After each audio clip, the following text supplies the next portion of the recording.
Yeah. I fucking hate white people. Oh, hey, man. What's up?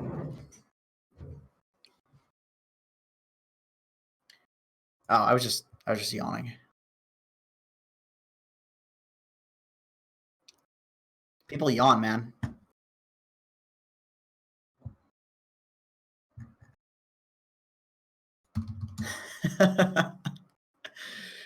Dude, we're at a 60, almost 62,000.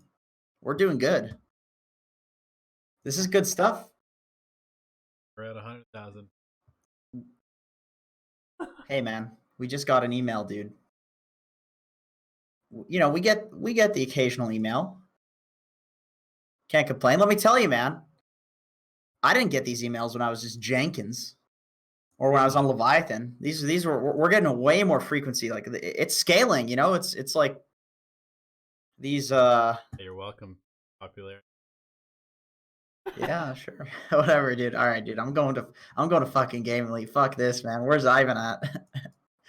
He needs his golden boy back. Fuck Speed, man. Get him out of here. Hello, Jenkins and Elevated from Malaysia. Hello from Canada and from Dota Alchemy.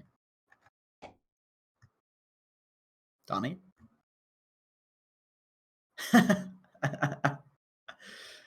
Love you guys. Learned a lot. This is great. Hi from Mongolia. That's crazy. That is crazy. I want to go to Mongolia. My cousins go there for vacation. Sometimes. Watching you guys made my Archon 2. Crazy, man. I wish that I could climb that fast. Oh my god. Here we go. All right, Donnie, spill the beans. What's going on? Why can't you climb, man? Because plan of Dota. It's true. You know what people always think? Oh, you make Dota videos. Oh, you cast Dota. You must play Dota all day, every day. It's actually not possible. You had to It's play like 2 games of Dota. When I was casting, I would cast for like 8 to 12 hours. And like the last thing I wanted to do was play Dota for the remaining like 4 hours of the day. It's like, number one, you got to eat. Number two, you got to shit and piss. Probably shower, brush your teeth, maybe go for a walk, see the outside a little bit. And at that point, you've got about an hour or two left to actually play Dota, which I would play Dota during that time. But yeah, but it doesn't feel good either because like I have 2 hours to play Dota or not sleep at all. My 2 options. So like very pressured to get as much Dota in as possible. Yep. Well, that's why you'd like to get to a point where this is, sustaining 100%, right? Isn't that cool? I'm telling you, man, we gotta do what we talked about a week ago. Is that public? It's our channel. We can talk about it publicly, right? We're trying to get sponsored. We're trying to look for, be Team Liquid's Dota Alchemy or be Team Complexities, or these are hypotheticals, obviously, but be some brand, and I don't know. We could do a lot of cool stuff for a brand. I really think that. I think we could offer a lot. Follow the team, get the team some thumbnails on the front page of every Dota 2 educational content viewer out there. Even if people don't click our thumbnails, I always hear from people that hate us. Oh, I see your fucking ugly ass thumbnails on my front page. I'm so sick of it. And it's like, hey, that's good, man. That's great. You hate me and you're still seeing my thumbnails. That's good. That's publicity. I feel like it's a good brand thing too for some Liquid or something to have to support or have like their own, like educational, because like, Dota's a hard game and everybody wants people to get into Dota. So like that's a good image. That's a good image to have in your brand, where it's like, oh yeah, we understand Dota's hard. We love the game. We want to continue, even if they wouldn't make money off of us, which I'm not saying they wouldn't. What I think about Dota analysis sites? What do you think about that, Donnie? I don't think anybody's done it right yet. I think almost all of them are bullshit. Yeah, I think Dota Buff is probably the best out of all of them, and most of their stats are basically like fluff. It's not like you actually get real feedback on your games. It just tells you like sort of vanity metrics is what would call them. Kills average per game. Is that really an indication of how good you are as a player? No, not at all. No. But it looks cool when you have a high one. That's a vanity metric. That's basically all statistics happen. Dude, let me tell you, dog. Like the AI analytics sites, like even Pugnus Oracle, which I think was like one of the best ones, Gosu AI, like all these, they don't do shit. They're not going to make a better player. There's absolutely fucking you give those. I agree. Well, now we're not getting sponsored by Gosu AI, but that would have been great. I would have loved that. They're not doing Dota anymore though. They're done with Dota. They're just like, really? Shit's too hard. Yeah, they're literally not doing a Dota thing. I still see them. No, that was Gamer AI. Oh, Gamer AI, right. Talking about Gosu AI, I was like, I'm pretty sure they sponsor like Dota Cinema. They do. They go for like the big boys. You know, we need to. Although, you know what, we get. If you look at the viewership, don't we get as many views as they do per month? I mean, I know we make more videos. Yeah. So I feel like, you know, but then again, for them, it's like, oh, we put your thing on like a certain number of videos, and if they went for the exact same number as us, they would get more views. Like per video, Dota Cinema gets more views. We just post a lot of videos. Yeah. How you handle toxicity is what makes you a good player. It's part of what makes you a good player. Definitely a big part. There's definitely people that are like 7K that do not handle toxicity well at all, but they're really strong in like the other metrics. But sometimes people respond to toxicity really poorly, but it's in like a way where like mentally they respond to it poorly, but in game they don't let it like dictate their, you know, decisions. Like that's fine too. Well, it doesn't feel good, but you'll keep winning. Keep winning, and then you cry yourself. Hey man, whatever gets you the W. All right, I'm gonna get my tea. I'll be right back 1 second. How can I get to the next medal without getting matched with some? Not getting matched with some. Guarantee. Yeah, dude.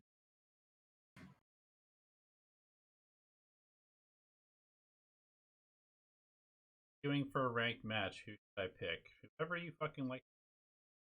Question.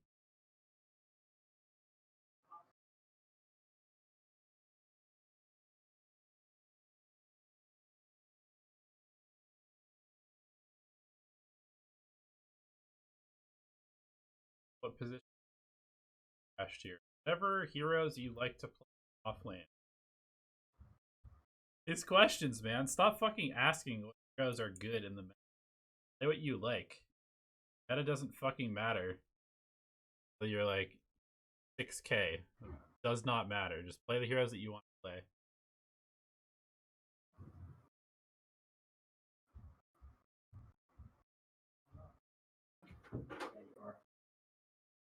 What is better, support or carry? Whatever you like to play. All of these questions can be answered by just saying, play what you want to play. Meta is not really very important. Hey man, you know, I was just thinking as I was making my tea, if there are two things that I absolutely could not live without in life, if you'd put a gun to my head, I would say tea. Taking a dump? And Donnie Chell, my partner in Dota Alchemy. Elevator, what's your MMR number? Oh God, don't get him into this. Whatever you want it to be, a circus gamer. Whatever you want it to be, man. Whatever you believe it is, that's what it is. It's kind of true. I mean, when people are referring to MMR, they mean skill. And that would be the only metric of skills, like how skilled people think you are.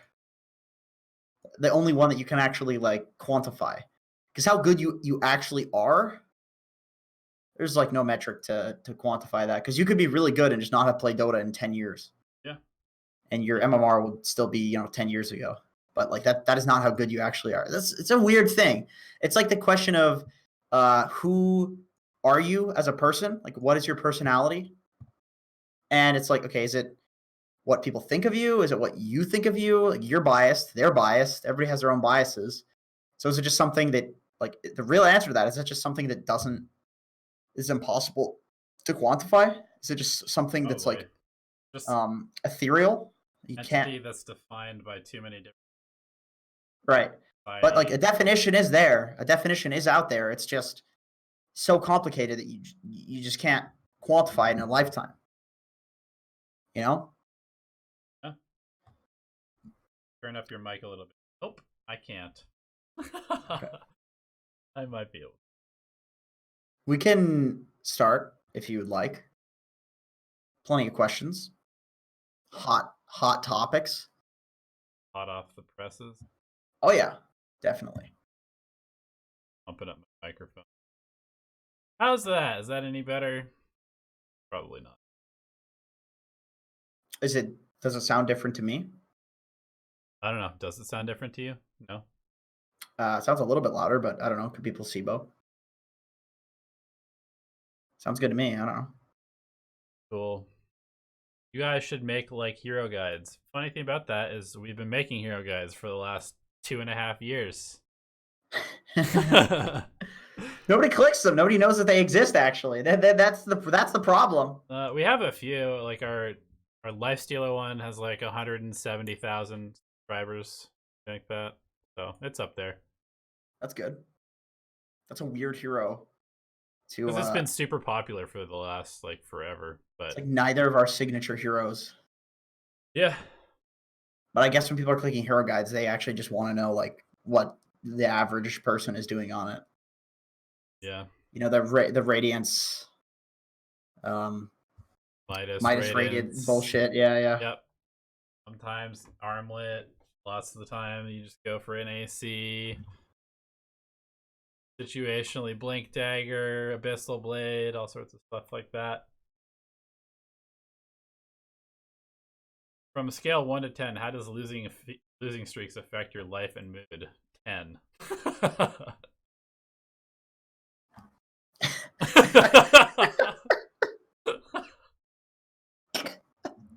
You're so quick. You're so quick to answer that with a 10. That's literally all that dictates how happy I feel in life.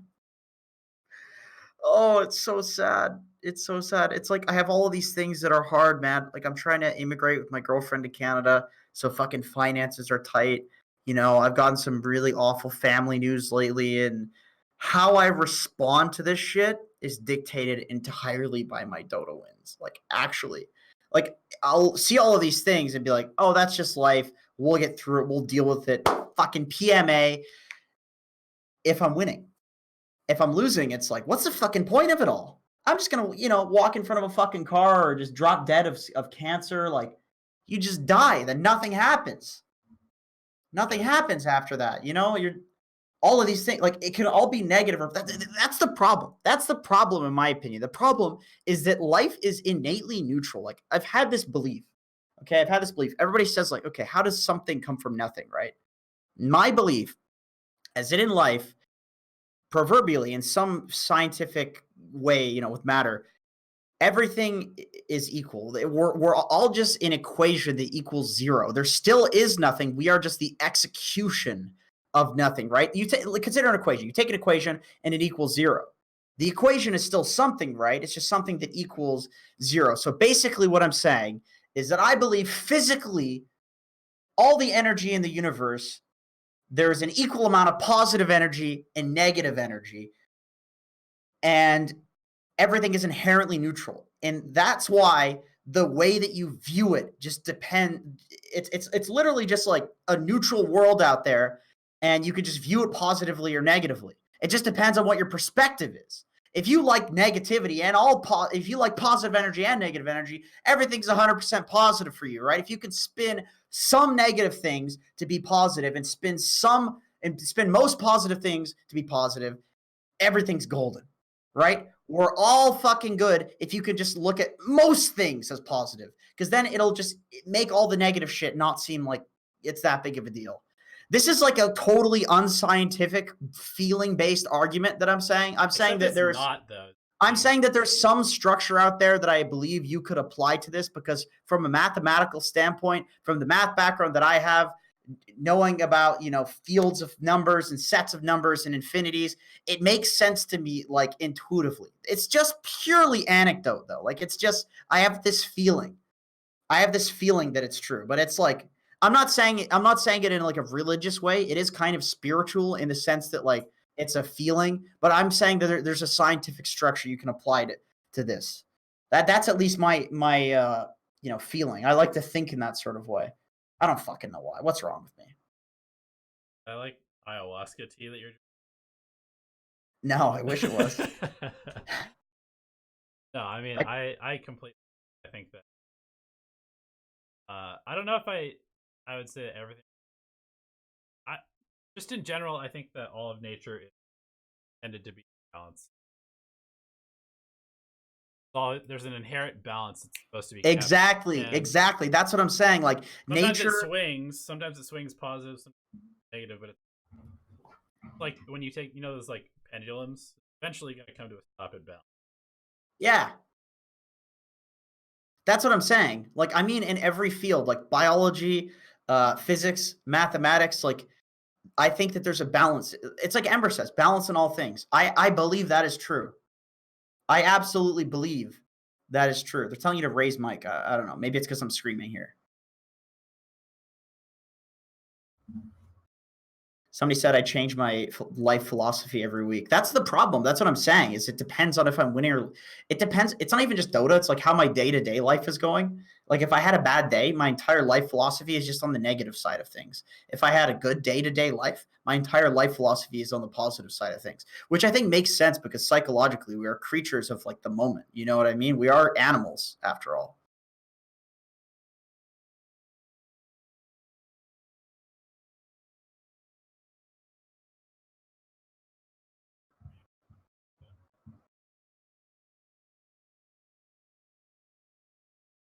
All right, that should be better. Shouldn't cut out as much now. What makes something positive or negative fundamentally? The spin of the fucking atoms, man, and how many electrons and protons are in the atom itself. That's what makes it negative or positive based on physics. It either has a negative charge or a positive charge, and that's it. And if you want to equate positive and negative charge and extrapolate it out to actual like good and bad, I'm sure there's some sort of correlation eventually. But I'm telling you, man, there is. There is. It's like when you boil it all down, we're all just fucking atoms, electrons spinning around us, doing all of this shit. That's what it is. Have you read about string theory? Do you know what string theory is? Not too in depth, but like quantum physics and all that stuff. I studied it in school. Well, string theory is like a part of quantum physics. Like it's part of like particle theory and it's like an offshoot of particle theory where it basically says that particles are both particles and waves at the same time, and ultimately everything boils down to basically just being like these vibrating strings of energy that are very, very core. So everybody's basically just like a string, and everything's made up of just like this one vibrating string that has peaks and troughs and stuff like that.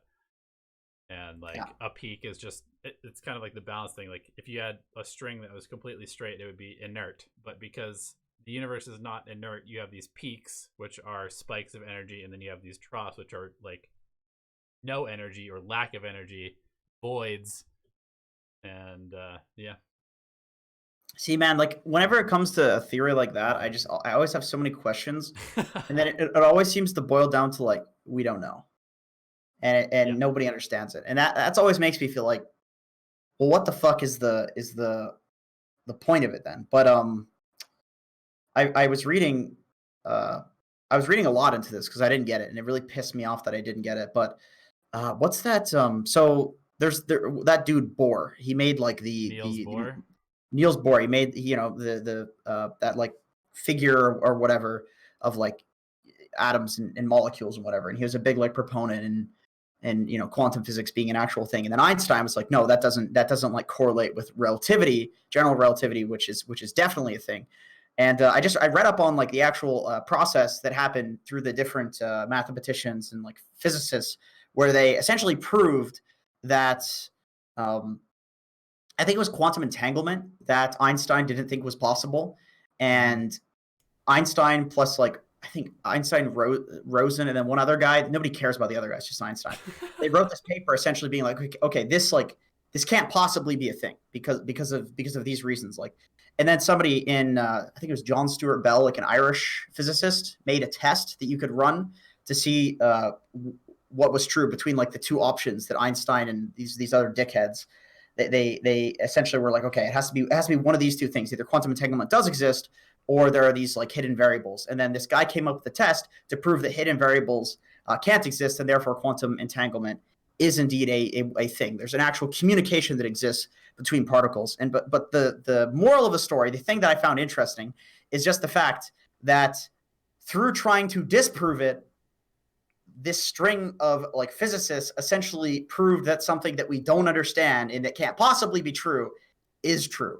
And that kind of like seems to be, to me, what quantum physics is. It's just all of this shit that we just have proven through this weird string of events. Yeah, it has to be true, but we don't actually fucking know why. So when I have the question about strings, what the fuck are they? Why? It's like that's actually the answer. But usually it has to be true at some point. It has to be true. Yeah. But we don't fucking know why. I mean, most of quantum physics boils down to basically like the fundamentals of all like nature's principles break down once you get below the atomic level. And so nothing actually works the way that we've expected it and experienced it to work through all of our experiments.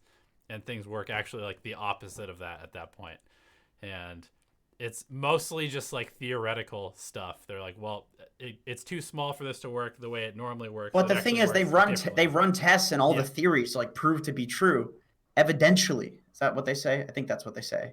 They say that like exclusively in science, and it's like fucking weird because nobody else says that. It is pretty funny. I actually am a huge believer that science is actually a religion, because science has been like, everybody's like, oh, well, I don't believe in God. I don't believe in religion. I believe in science. It's like you're a fucking sycophant of the science religion, my brother, because you believe everything that the scientists tell you without having verified it yourself anyway. Like, there's always some sort of faith that people put in any belief system, whether you believe in something or nothing. Here's the thing, though. It's like the thing with science, though, is that, so using like my example of quantum entanglement, it's like, you can look at all of the axioms, like the things that you have to believe in order to follow the string of things that people proved.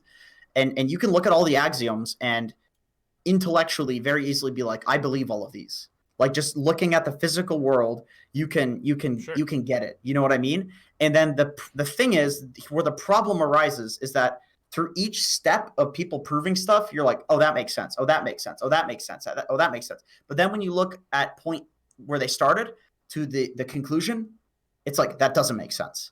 But you believed all of the assumptions and you believed all of the steps, so it is correct. It's just that from point A to point B is something that seems so incorrect. That's the thing with science, is that the assumptions are things that you can believe. And if you don't believe them, you can go back and see experiments where people are proving them, generally speaking.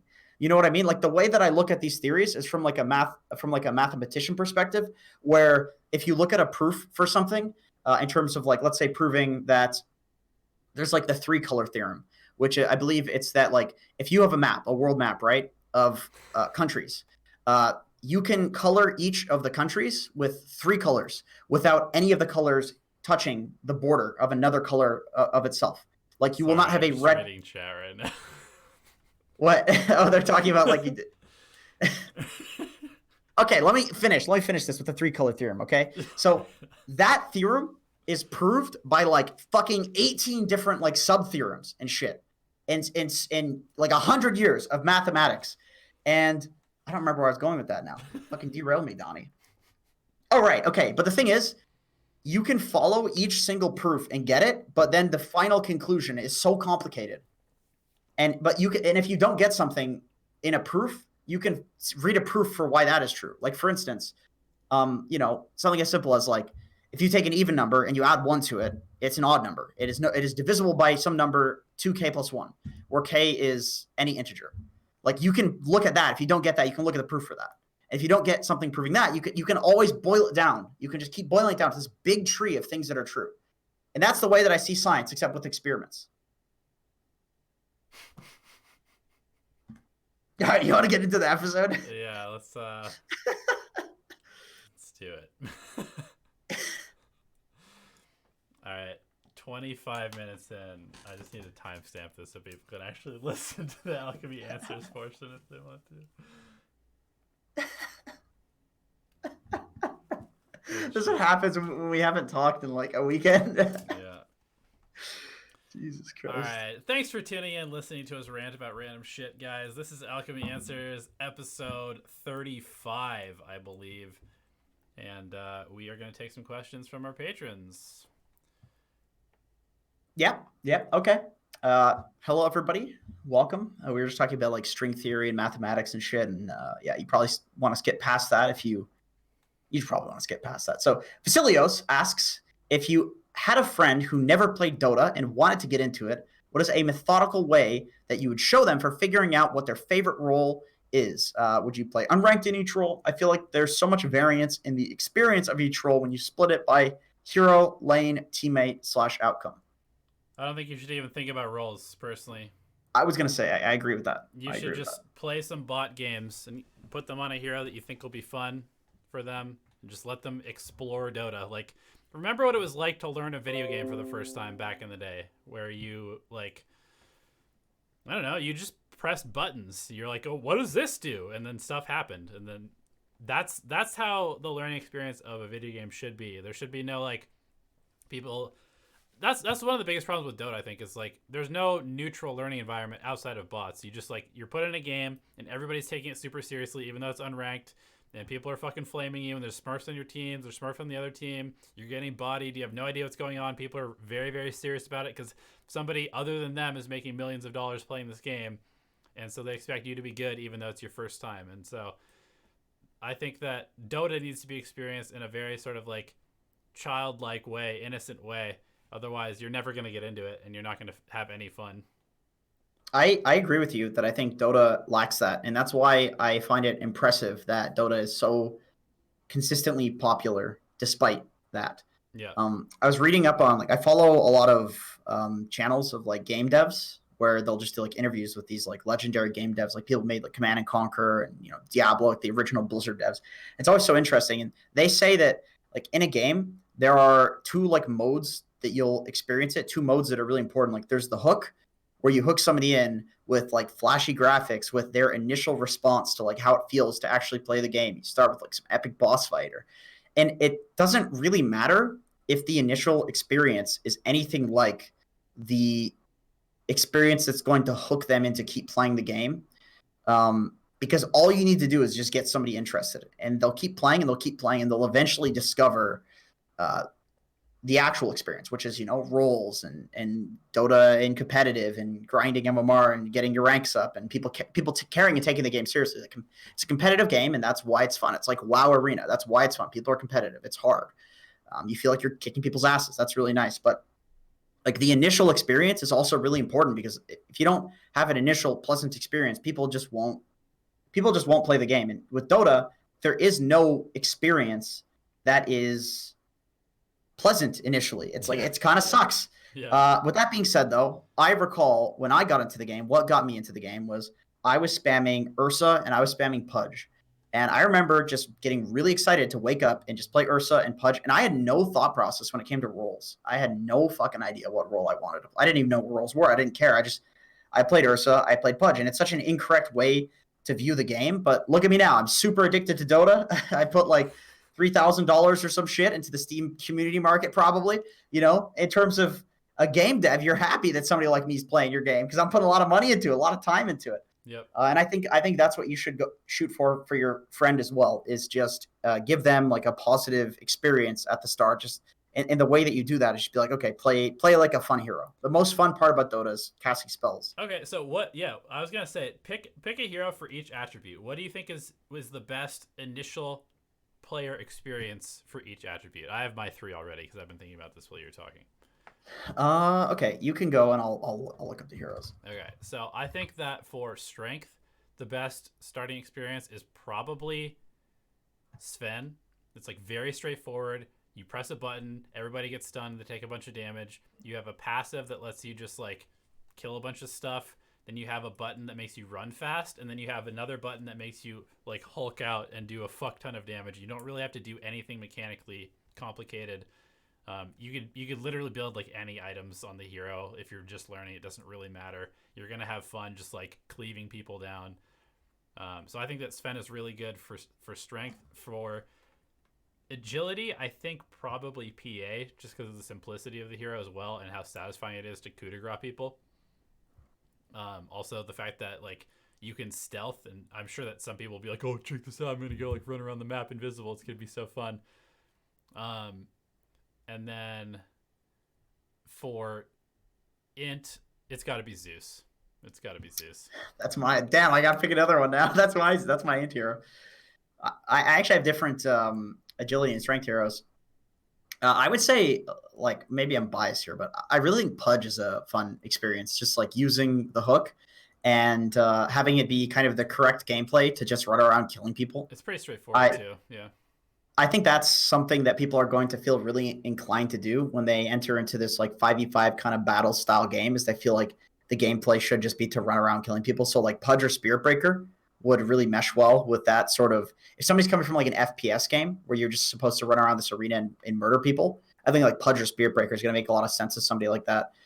Sven, you can still do that too. And I think, you know, depending on what game you come from, Sven would definitely be really fun. I have a lot of friends that started Dota and they played Sven first. So I can attest to your answer. But for me, I came from like Call of Duty and FPSs. So Spirit Breaker and Pudge, definitely. Those are my homeboys. And for agility, I really like heroes that, okay, like number one, easy, and number two, just feel like super powerful. Like, I really liked Ursa because I felt like overpowered. I felt like nobody could really man fight me. I could just run at somebody and beat the shit out of them. I felt like I was the person that was in control of the game, and also just like the idea of just running over and like sneaking Roche.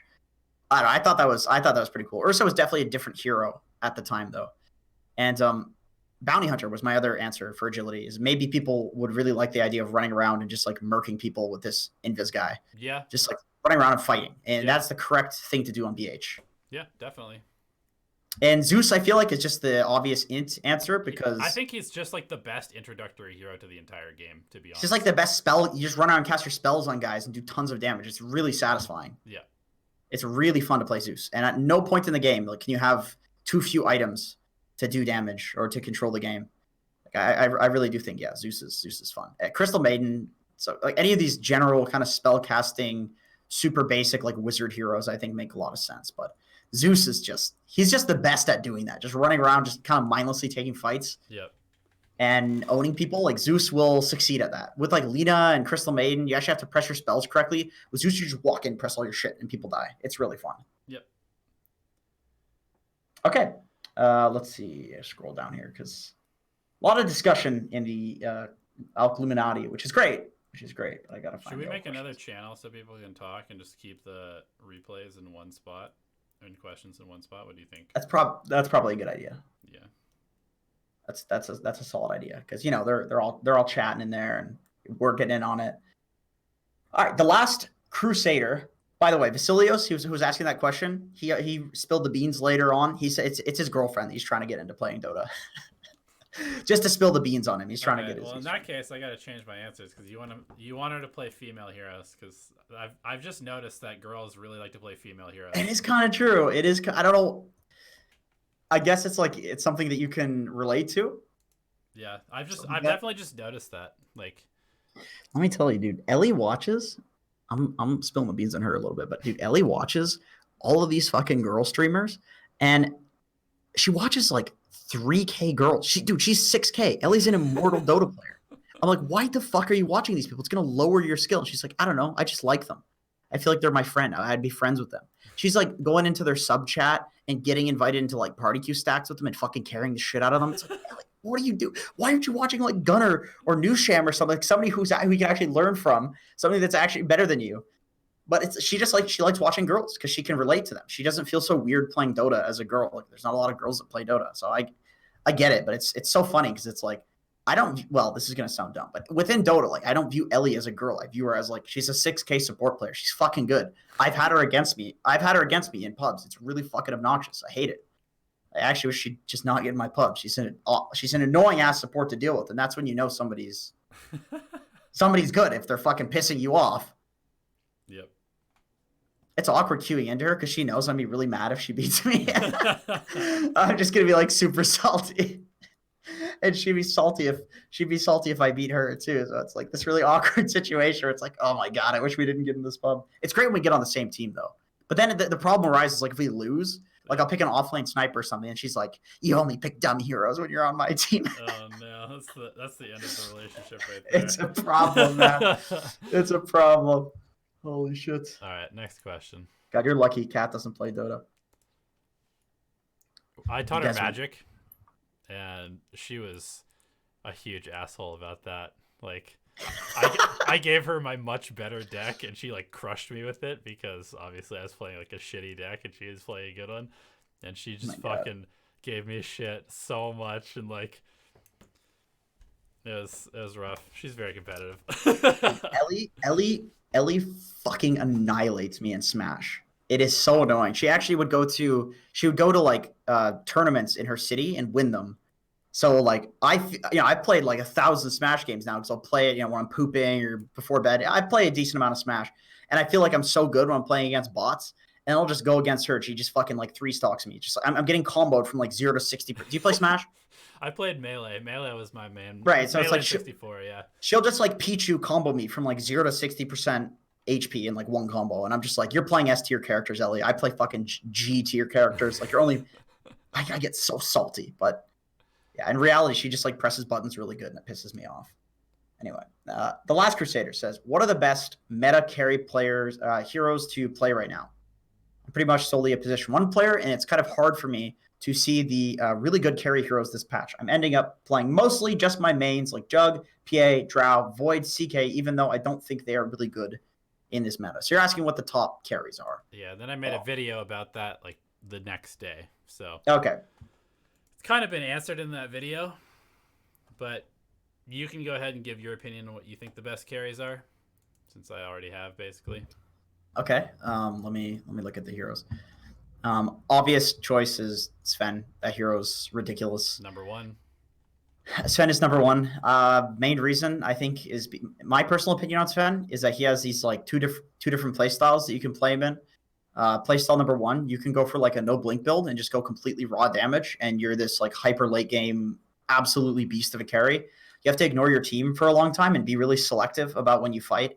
And then there's like this mid game timing Sven where you go Midas blink BKB, and you just look to like blink in and destroy people with like a BKB in the mid game, and that's really strong for trying to end the game early against like superior late game heroes. And also, honestly, they've just nerfed a lot of carries. It's just pretty hard to have a bad game with Sven. Like, if you get shut out in the lane, which is very rare because he's super good at trading in lane with Stormhammer, then you can just go farm the triangle. He's like one of the only carries that can still farm the triangle really well. Or you can just snowball off of kills in the lane stage and take towers. Yeah. So. He's also like a stunning carry. That is something not to be underrated, especially when there just aren't that many good carries left. Like Troll has been nerfed significantly. Even Sven got a little bit of a nerf, but not really. Yeah. Not to like what made him a good carry. Lifestealer nerfed a little bit. He's still pretty good though. He's pretty good. I would say Lifestealer is probably like up there. Lifestealer is really strong right now. Drow is not good anymore. I think Drow is a pretty mediocre hero. I think you can play Drow if you're really good at Drow, but my personal opinion is that I really like playing, something like Brewmaster, Beastmaster. I like playing these heroes. I don't pick them in pubs because I think that there are higher S tier offlaners available to pick, such as Sand King, Mars, and Pangolier, that I would much rather have a 60% chance to win the game than a 55% chance to win the game because I really like winning Dota. Yep. So I think you should think similarly, where you're not just going to pick some Draw Ranger. You'd rather like get good at something like a Sven, especially if you're already pretty good at like similar playstyle heroes. I think it's just better to play the absolutely broken stuff. Spam 10, 20 games of the hero if you need to get good at it. So let's see. Lifestealer, Sven. There's Troll is still okay. Jug is still okay. Morph is still okay. Yeah, these heroes are still pretty good, but I'd say those are more specific. I think Spectre's good. Heroes. Spectre's good. Spectre's really good in pubs and competitive. We're not seeing it that much, but it's when it is picked up, it looks pretty good. Yeah. It needs a specific. If you have like a Spectre Abaddon, I think that's really good because she just needs to survive the laning stage and then she's good. Yeah. Or so if you have a support that's Or Warlock, yeah, precisely. Like some healing guy that will just sustain you through the laning phase. Yeah, that's what it was. That's like what the meta was when sustain lanes were super popular, when Warlock was super popular back in like 689 or something like that, 688. It was like super hard carries plus healing guy. Yeah, it was like Spectre Warlock every single fucking game. Or PL Warlock or Terrorblade Warlock. I would say like Ember is a really good safe lane carry, but the thing with Ember and Jug is that you need to be able to play an early game style of Dota, and the point of these heroes is that not only do they scale pretty well, I think Ember's actually better scaling than Jug, but they are also really good at fighting and like rotating. And you need to be able to do that if you're going to pick these heroes. Otherwise, you'd rather just be a free farming like Spectre or Sven. And that's kind of why Sven's a little crazy, is that he's such a good like hype. Right, he's a super good hyper late game carry, but he's also really good at joining fights. Lifestealer, you like literally don't fight until you get Midas Radiance. Yep. He does not fight at all. He's probably the most AFK carry right now. That's if you want to go completely AFK and have it be okay, it's like Naga Lifestealer. Yep. You're good. I basically covered even like every Spectre carry. Fights more than Lifestealer. Yeah. At least you fight around your ults. Like Lifestealer just like hits creeps, lets his team die, and then you show up with the Radiance, and that timing is so strong that you can win even if your team has been losing the whole time. Yep. It's kind of like the Alk Radiance timing, because you're just like very fat and hard to kill, and you run around and just do way too much damage for like the point in the game. Yep. I think that's like all the carries, unless I'm forgetting one in particular. No. Okay, let's see. Loey Val says, how detailed game plan should be in place after picks? Can you give a short example? Should it differ in solo/party?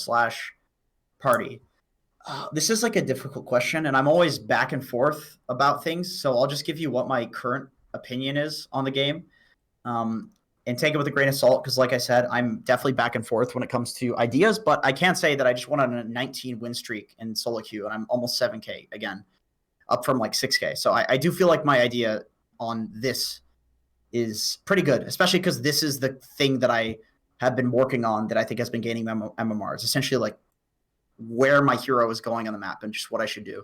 So the way that I look at it is, the first thing that I think about when I enter a game is, at what point in the lane am I strong? That's the first thing that I think about. Like, okay, this lane that I play against, they're really strong, but I can fight them when I'm level 3 and when my support is level 2. So my game plan initially is like, how do I get to that point where we have those levels and we can fight? That's the first thing that I think about. The thing that I think about after that is, like, what am I going to do after that point? How am I going to pressure them? Like, am I going to cut the creep wave? Am I going to dive them under tower and kill them? And then after that happens, like, what rotation do you want to make? Like, where do you want to go to end the laning stage? Precisely. And for me, a lot of the time, it's like, I'll go to the safe lane, get a kill, take the tower. I'll go to the safe lane, and my carry can take my lane or take the triangle, and I'll just sit in the safe lane as like a Sand King, and they can't push the tower, even though they'd really like to get that early momentum, because I'm sitting there in Sandstorm and they can't do shit. So, like, it just depends. But I would say, like, essentially your question was, where, when you first start the game, what do you think about? And I would say you should not really have a full game plan. It should be more thinking about the next couple of minutes. And then after that, think about the next couple of minutes. And after that, think about the next couple of minutes. In general, you should have an idea of how a game is supposed to go, where you want to win the game. But that should be dictated by, like, the hero that's your win condition. And it's almost always the same.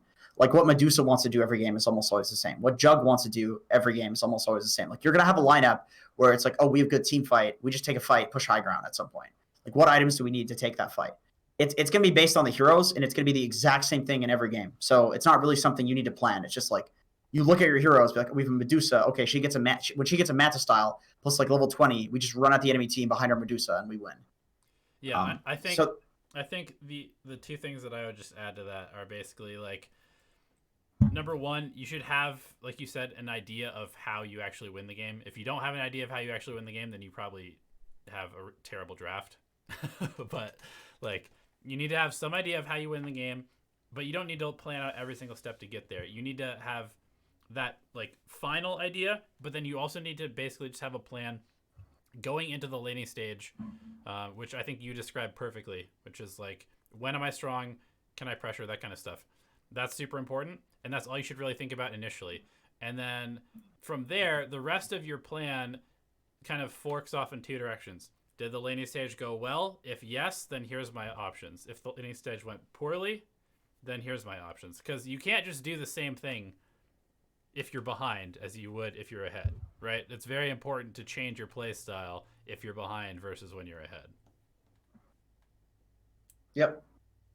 I agree. ZTO, unless you have anything else to finish with that, kind of interrupted. ZTOQ says, what's the main signal, except for throne falling, that I should stop split pushing and join my team for a fight? That's kind of like off the back of what we just talked about. So in like the mid game, there are two sort of play styles that you should rotate between, where your team is like splitting up and farming and just try to get the most off of the map, and you're just fighting in 5-manning towers. And when you should join your team for a fight, it's basically just off of important timings, such as you get a spell like Ravage available. So it's like, okay, now we're going to group up and fight, or like Warlock Golem, something like that. You get an item like BKB on PA, like Manta Style on Anti-Mage, just something that makes you feel strong, and it should usually be dictated by somebody that understands the hero. So if you are in Ursa and you get like Blink BKB Basher, and you know that's when you're like ultra strong and you call for your team to group up, that's good. If you see your Ursa get those items and you know Ursa and you call your team to group up, that's good. What just matters is somebody needs to have an understanding of a hero and make a play on that power spike. And the thing is, if you don't understand heroes on your team and your team is dumb and they're not calling to group up on power spikes, that's fine, because generally your hero will have a power spike that you can group up on, and you can just focus on as many as you understand. And that's going to be more than 99% of people in pubs. So basically just look for when you're strong, basically. Yeah, items that you're getting, spells that you're getting online. The worst thing that you can do is take fights that you cannot win. And that is something that happens like almost incessantly in pubs. It's like the number one reason that people lose games that they shouldn't is that people just fight completely at random and they have no plan. They're just like, oh, my team is initiating a fight, I'm going to run there and fight. You don't have any concept of whether you're strong right now. You don't have any concept if this is a good fight. That shit's so bad. It's like, that's like one of the most game-losing things I see all the time. It's terrible. It's so bad. Like, literally stop doing that. You'll go up like 1,000 MMR. I kid you not. I always stress to people in coaching that there's like a couple of things that differentiate good players from bad players. It's literally what has gotten me from 6 to almost 7K MMR in a couple of months is literally saying, fuck lanes. Like, I'm losing lanes. I see my team is losing lanes. I say, fuck this shit. I don't want to keep doing this because losing sucks and I want to win. So I just exit lanes and I just go somewhere and kill somebody or fight somebody, or just go sandstorm somewhere on Sand King, for example, where like they can't deal with me. And then everything changes and the dynamic changes on my team. And then all of a sudden people are farming. It's like, that's great. I just like didn't allow myself to keep losing. And you see that a lot in pro games right now, where people will just not allow lanes to keep going poorly. They'll just throw. It's like, you know, if you eat some food and it's like not good, you like put more spices in it, right? You're not like, oh, I'm going to keep stirring it more. No, you're not stirring anything in. It's the same spices. You're stirring the same fucking macaroni and cheese. Wow, that tastes like it needs more cheese. Maybe stirring it will make more cheese be added to the fucking macaroni. No, you throw more fucking cheese in. You put some Parmesan, you put some oregano. Wow, that's fucking delicious. Or that sucks. Who cares? Because it sucked in the first place. Wouldn't you rather mix it up and have it suck again than just do nothing and know that it's going to suck? You'd rather have that off chance. Let me tell you, I've never learned a fucking recipe in my life. I make good macaroni and cheese. You know why? Because I keep adding all of these fucking ingredients. And eventually it's like, wow, that's really good. That tastes nothing like I've ever had before. I'm going to eat this and have diarrhea later. You know, that's the thing. It's like, it doesn't matter if it causes you to have diarrhea. It's going to be different. It's going to be good. It's going to taste good. It doesn't matter if it's down and dirty when you win Dota. If you're winning, you're winning. Yeah, it's true. At the end of the day, it doesn't need to look pretty, right? I think everybody wants to have this like perfect game. That's the, oh my God. I just want to punch people who have a bad landing stage and then they're like, GG, and I miss it in Fountain, I'm going to feed down mid. It's like, dude, that's why I brought up the diarrhea analogy. If you're going to have diarrhea later, I don't give a fuck as long as you're eating something good. Just fucking play the game. Do something weird. Like, yeah. You know, put some sriracha sauce in your macaroni and cheese. Come on. It's fucking good, actually. Try that. It's dude, sriracha macaroni and cheese is amazing. Yep. Anyway, Gordon Ramsay aside, let's continue this. Eddie Mercury, what is the best kind of replay to submit for replay review? Are losses better than wins, Are stomps better than even games? What should I be looking for when I want to learn the most from a replay? Okay. I would say, like, my personal opinion on this, at least from when I was coached, when I played on a team, is the best games to look at are the ones where you lost, but the game felt very normal from your end, where it's like, I feel like my team lost me this game. I felt like I did really normal shit, and we still lost. Yep. Because that's the games where you'll see the stuff that you're normally doing wrong. What doesn't really matter that much is the games where you just, in the off chance, do something you don't normally do. Because it's like, if there's like a 1 in 100 chance of you doing something stupid and losing games, I would rather fix a thing that's like a 1 in 10 game thing. You want to fix those things first. So that's where you're going to see those, is in the games that feel like they went normally, and they feel normal to you because you aren't realizing that you're doing things wrong. Those are the best things to solve, the ones where you don't realize you're doing things wrong. I agree. Okay. Let's see. Damn, Joni. Big response to Eddie Mercury. Yep. Lost Hypnotic. I think this guy's a new patron. Thanks for supporting us. When playing mid, for me, it's specifically for playing Meepo or the like, aka Cancer Heroes. What is the best time to start rotating to help other lanes? 10 to 1. It's already been answered, and I haven't seen the video. If there is, please link me instead of wasting your time. No, I don't think we've talked about that. As a mid, well, I mean, maybe, but we talked about so many things. So mid rotating, I would say for mid, it's like on specific timings where runes, power runes. That's basically it. Yeah, and then just like the general laning stat, it's like, can I accomplish more safely in this lane? If no, go somewhere else. Is this lane good for me? Stay there. If this lane's bad for me, leave, basically. Right. That's also an important thing. Like, so basically, I was just casting this random like WCG tournament in LA, and it was fun, and the production team was great. All the people there were great, but it's like a small tournament, right? Like the people that were invited, it was like random SA and NA teams. They weren't that great. So one Chilean team, they're actually playing against the Gunner stack. So some random Chilean team, nobody knows who the hell they are, and then a Gunner stack. Who wins? Gunner stack, right? Just because they have Gunner, probably. Like, they had other top 100 players too, so you'd think they would win. But the Chilean team, I actually saw them make really nice rotations where it's a sort of game that you watch and you're like, dude, this feels like they're going to win doing this sort of shit. Where I saw that they had a sniper mid, and the sniper just ran to the 10-minute rune spawn. Like, he literally was just there. And he ran to the rune. Generally in Dota, like, there's 2 runes that are free, bounty runes, and 2 that are not free. So he ran to one of the not free ones, took it, and then killed somebody who was trying to go for it. And I was just I was watching. I was like, man, I was literally just talking with Moxie while I was casting about how teams don't do this, and then he did it. And that's something that you can do in pubs too. Like, if you literally just walk your hero, you can smoke. You can do if you're team secret, you'll smoke and you'll do all this setup. But if you're just in pubs, you can just walk your hero to like a rune spawn and kill somebody, and it's going to get you more farm on the map. Even if you're a mid hero, that's fine to do. You can also like, so that's like the first situation where you want to do a rotation is when like something actually spawns that makes that rotation good. Where you're like, okay, they're going to go here. They're rotating to this tower. They're doing this. They're doing that. I'm going to respond to it before they know and fuck them up. That's like one good way to do it. Or you get a haste rune or something like that. Another thing is and this is really important. I think a lot of people don't realize this, is sometimes you want to rotate because your lane just fucking sucks. Like, there's no point in sitting in a losing lane.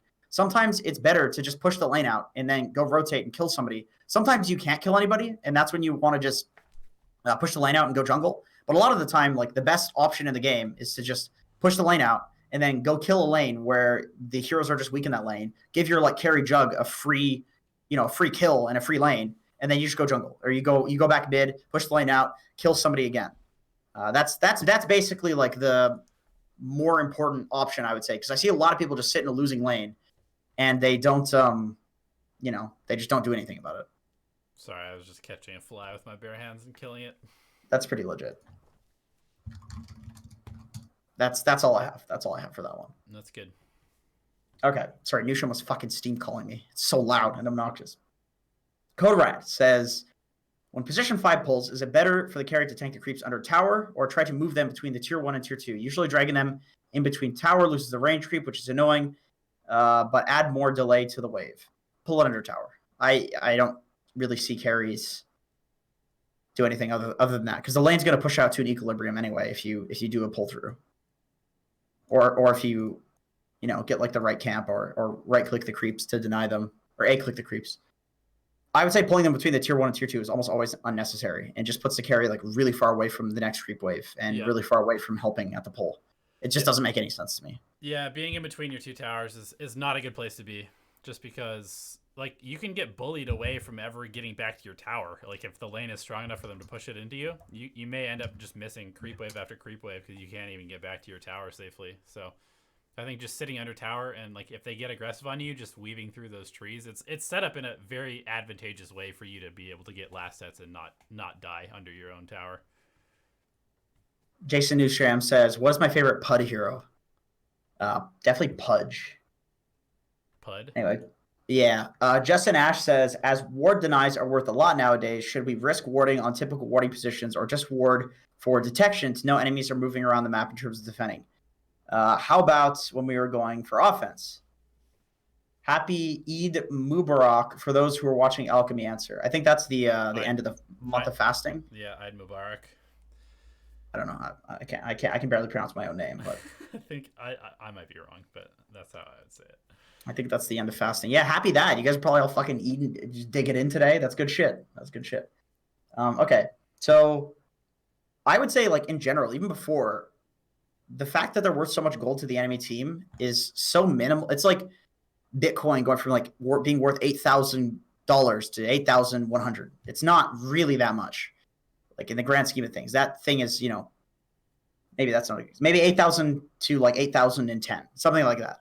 It's not that much because the vision provided by wards and not getting dewarded is the most important thing. I would say yes, the change like pushes towards like you don't want to get dewarded because it's benefiting the enemy team more. But I really think that before, putting wards on typical eye spots was dog shit, like awful, completely awful, unless you're specifically defending the ward and you're fighting around that ward where it's like, okay, guys, don't let this ward die. We're defending this ward. We're using this to win a fight. And then if it gets dewarded, it's like, sure, but you got the value back by winning a fight around it. So I would say yes, you should not ward on the typical eye spots unless you're actually defending the ward with your entire team or with heroes, but not because of the change, in my opinion. Yes, your wards, I mean, your goal to when you ward is to get as much vision as possible for as long as possible, period. So place wards that are not going to get dewarded in spots that give you good vision and play around with that. Yep. Not enough people play around wards, actually. That's like one of the biggest problems. It's hard to get like a whole team to orchestrate stuff around wards, though. It's pretty annoying. The Zuck. Jesus. The picture that he has. If you are a mid laner and both sides collapse, as in the tier 1s are gone, but it is still sub 10 minutes and you need levels and farm, what should you do? Should you stay and join both teams pushing mid, or you should leave and secure farm in a side lane? Okay, so you're saying if you are mid laner and both side lanes collapse, as in they stop doing the laning stage thing? Saying both side lanes lose their towers, but you're in mid. Okay. Like your team loses their towers? Yes. I would say you should not be worrying about like if sub 10 minutes. It doesn't matter what point the laning stage breaks down. Sometimes it'll break down. And if you're staying in a lane for 10 minutes as a mid laner, I think you're doing it wrong in the current patch. I think the mid laner should be rotating at like level 6. Like the mid laner should be looking to be the one that's breaking open the laning stage. Depending on the hero you are. I would say for the most part, like before 10 minutes, you should be already jungling, or you should be then giving your support mid, or you should be ganking side lanes and pushing towers and stuff like that. I don't know. Do you agree with that? I think it's very rare in games to have mid laners give a shit if it's sub 10 minutes and the side lanes collapse. Like you should be the one that's collapsing the side lanes generally, in my opinion. Yeah, I mean, I feel like you have some responsibility to not lose towers also. Like if you're strong enough to make a rotation, you should probably go kill people. True. Like you should be the one that's putting yourself as a wall in front of a tower. Right. But then it gets kind of complicated because if you move to the safe lane to defend your safe lane tower and you lose the mid lane as a result, that's bad. Yeah, but it's easy. It's way easier to defend the mid lane tower versus one guy than it is to defend three guys pushing the safe lane tower. But if you're a mid laner, generally you can TP in and be the deciding factor in the safe lane. Yeah. But the mid lane tower can be defended by like a weak support. Yeah. Like that's one thing that I think a lot of people don't think about in Dota. It's something I've been thinking about a lot lately. Is like sometimes you would kind of rather not be in a location like defending a tower, but you are the strongest hero to be able to do that. I've seen even like PLs and Nagas TP to defend towers. Not because it's the most optimal place for them to farm, but because they can continue farming there while also shoving that lane out. And it's like they would love to just be in the mid lane farming and pushing or farming the triangle or something. But if you are the only hero that can defend a tower, you should be defending the tower. If you're the only hero that can be pressuring and you need pressure at that timing, you should be pressuring. Yeah, I agree. Even if like you don't have any aggressive potential, if you can just put your hero somewhere and shove it out, that's really important. So the Zuck has a second question. If you're winning the mid lane by shutting down an important enemy hero like Tinker or Medusa by denying creeps and forcing them back to base, but your team could also use rotations, how should you decide when to give up pressure on their mid and give them very easy CS versus helping the other lanes? I would say don't. What? I would say don't. Don't help the other lanes? Yeah, take your mid tower. If you're owning the lane so hard that they're going back to base, you should take their mid tower. And if you take their mid tower, then you can leave because then you can actually restrict the map. But right. If you're crushing the mid lane against their win condition and you actively lose to go stop a non-win condition hero from farming, then you're losing your team the game. Yeah, I think it really just depends on where you think your best place to be in the game is. Like sometimes you'll hit a point in the game where you can no longer pressure a Tinker, like he gets levels in his March and he's just farming anyway. Yeah. Or he goes in jungles, you just take his tower and then leave and you feel okay about not having to pressure him. Like there's just a balance. Sometimes you can overcommit to like, okay, Tinker's got levels in March and he's already farming and he's jungling, and sure, you're bullying him and shit, but you're not stopping him from farming. He just keeps TPing back in and, pushing out the wave with March. At that point, you should go rotate. But those heroes, like you talked about, those are win condition heroes. Those are really important to shut down. So the only reason you're staying and not rotating is because they're important heroes. But as it becomes less important to stop them, aka you're not stopping them, that's when you would rotate. But it's not like it's your job because you're the mid laner to stop them. That is not how it is. It's just because it is the best job that you can do at that point in the game that you're doing that. Not because you're the mid laner. It's because that is just the best thing you could be doing. But once that becomes not the best thing, I don't give a fuck that you're the mid laner. You leave. That's the way I see it. Donnie has made so many videos about this at this point. Roles do not fucking matter in Dota. Yeah, I don't know how many more ways that we can talk about this. Everybody needs to stop thinking about the roles and what, the heroes, the roles. Think about what actually is happening from like a tactical perspective in the game. Replace your heroes with like pieces of cheese or something like that. Like it doesn't matter. I love dirty pieces of cheese. It does not matter what hero you're playing. Like Havarti or something. As long as you're doing the job that's most important to be done at that time. Period. Yeah. Yep. Agreed. The Zuck, third question. You're banned from asking questions, the Zuck. I'm just kidding. If Jenkins thinks positivity is perspective, then how is it a zero-sum game in the universe? Because your brain, it's like a brain thing, like being happy, being positive. This is just like you have an ape animal brain. That's basically the way I see it. Like you're just tricking your brain to see it as like the universe is not innately positive or negative. It's neutral. It's just that you're seeing it as positive because you have a dumb human brain. That's the way I see it. But we're all in a human brain, so why not just enjoy it? If you can trick yourself into enjoying it, why not? It's better than just not doing it, just being miserable. Yeah, exactly. Do you want to just be miserable as fuck, or do you want to be happy? Just keep adding spices. Stop fucking just stirring your life around. Add more spice to it, man. Yeah, it's not going to get any better if you're just stirring the pot. Yeah, exactly. Dude, that's a good analogy. Okay. So I came up with that one myself.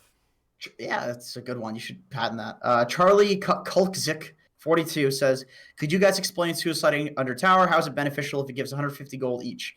I can tell you right now that the reason that you're confused by this is because the interface is bugged. It does not give 150 gold each. It gives 150 gold split.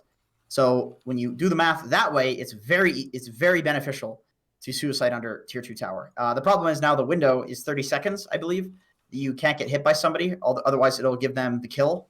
So now, like, you have to be real careful about not getting hit by people before suiciding. Yeah. But it's still good. People are still doing it. Jungle, you don't want to do it to the jungle because the jungle gives you like a level 6 death timer.